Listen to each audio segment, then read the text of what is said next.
Онази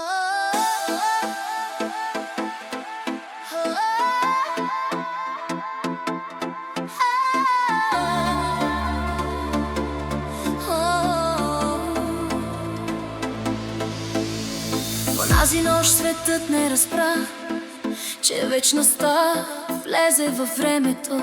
Нямаше фанфари, нямаше трон, само дъх на сено и сълзи в очите на небето. Бог не дойде с гръм и огън, а със сърце, което може да боли. Роди се там, където никой не гледа, за да намери онези, които никой не търси. Той не поиска нищо от нас, нито власт, нито злато, нито страх. Дойде гладен за любов, дойде беден, за да ни направи богати отвътре. Добре дошъл, тихо чудо, в шумния свят на студени сърца.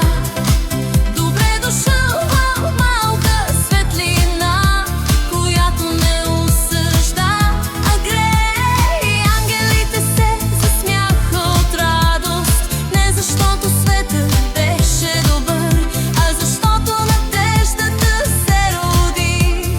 Пастири повярваха първи, защото имаха празни ръце и място за чудо.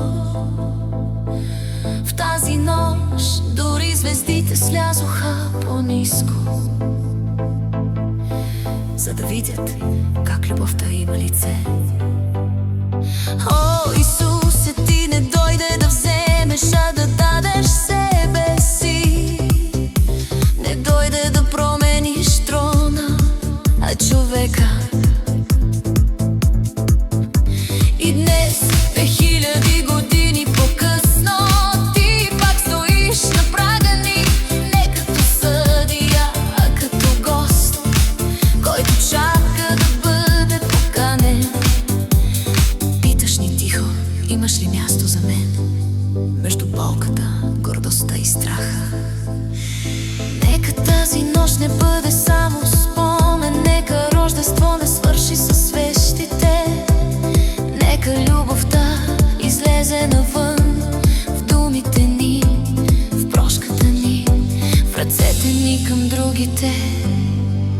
Ако Бог можа да стане дете, ние можем да станем по-добри хора.